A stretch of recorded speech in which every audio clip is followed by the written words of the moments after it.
So, as we're right at the beginning of the course, it really is important at this stage that I help you to manage your expectations. Now, you see, when it comes to teaching mindfulness, there's one of three different approaches that we can take. All right, we could call it the far left approach, the far right approach, and then there's the approach that kind of fits right bang in the middle, in between the two. The far left approach we might refer to as the ancient ways of Buddha, Zen, the more spiritual-based teachings. And when it comes to the right, can be completely secular, where we become immersed in physical experience, i.e., breathing techniques, becoming mindful of cups of tea and our day-to-day experience. And then right in the middle, we take more of a pragmatic approach, and this is where we look at those core ideas. We draw the best ideas from the left, the best ideas from the right. We'll merge them both together, and hopefully develop a grounded and a very balanced understanding of how to apply mindfulness in the context of our day-to-day lives. So, on saying that, all I really want to do here is just help you manage your expectations on one level upon my teaching style and how I'm going to be presenting this information to you, because this, as you've already, hopefully already noticed, is quite a comprehensive course. We're going to be covering absolutely everything that you need to know about not just how to apply mindfulness in the context of self, i.e., within yourself, but also how it is that moving forward you can go on to coach and mentor and guide other people into heightened states of mindfulness and self-awareness. So, I'm hoping that you're going to enjoy the course, and that you're also going to find it quite an exciting journey. To be honest with you, I absolutely love this subject, this topic. It's one that I became grounded in quite a number of years ago, and it's one that I'm hugely passionate about sharing with you. So, to give you a broad overview of the course and what it is you can expect, we're going to begin and open the course throughout this section and the next with the core foundational ideas and principles that mindfulness is fundamentally based on. Pretty much the theme that's going to run right through the course is this idea of self-awareness. And we're going to be looking at not just the ideas from an academic perspective, but more from a perspective of how do we apply the stuff. Many of the ideas and the principles and the lectures that I'm going to share with you are going to come with questions for your own self-reflection.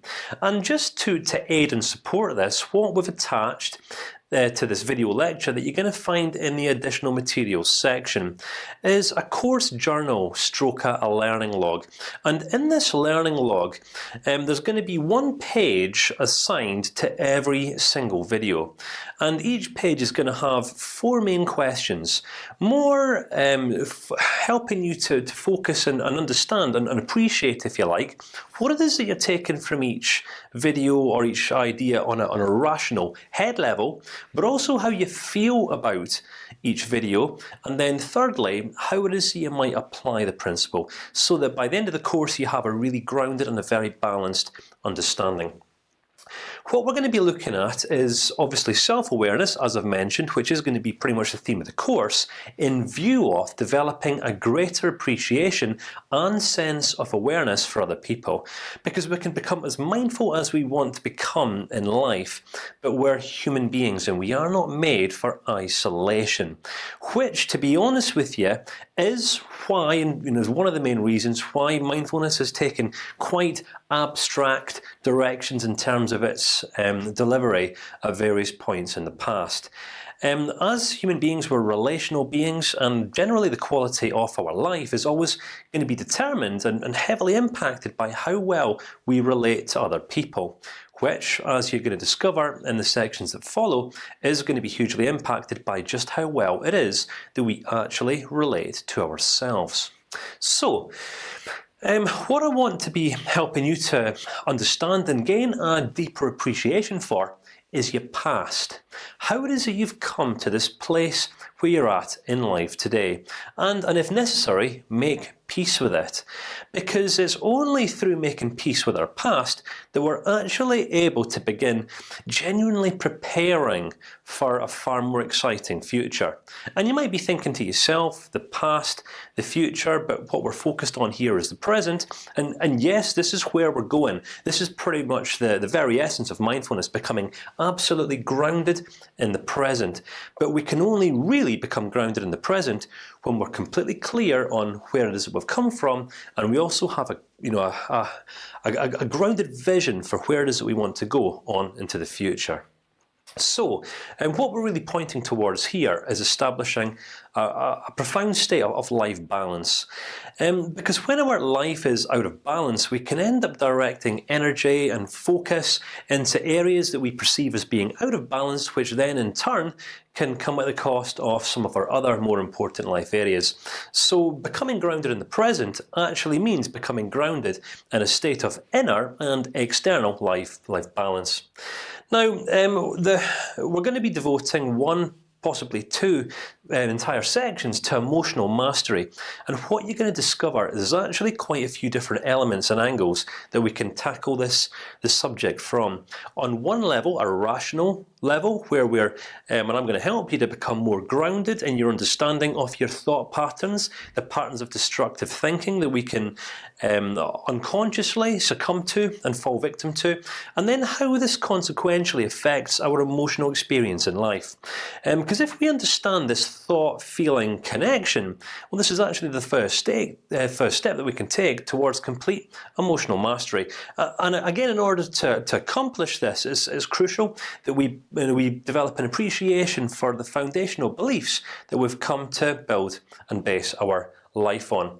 So, I'm hoping that you're able to appreciate that we're going to be covering quite a lot, and this introduction doesn't do everything that we're going to be covering throughout the course real justice, but it's just to help you gain a bit of a rough understanding at the stage of what it is you can expect.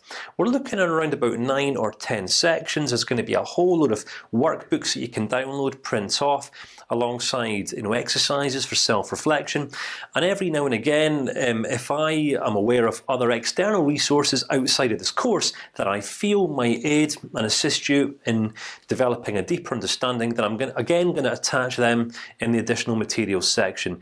Perhaps that might be external links to other websites, resources, or downloadable ebooks, worksheets, or whatever. So, how we're going to be wrapping up the course is more becoming grounded in your passions and your purpose, because it's all fine and well becoming mindful in the present, but this isn't where we're going. The present's where we're at, and the future's where we're going. So, unless we're clear of what it is that we are passionate about in the present, then we're not going to be clear on a purpose or a future direction in life. So this is pretty much a very broad overview of where it is that we're going to be going. And I'd just like to remind you at this stage that if there's anything about any of the subjects or the ideas that I share with you that doesn't make complete sense, then please get in touch. This is my role as your instructor to help fill in any gaps in your understanding. So this is where we're going, and I look forward to seeing you in the next video, where we're going to look at the first main idea of mindfulness.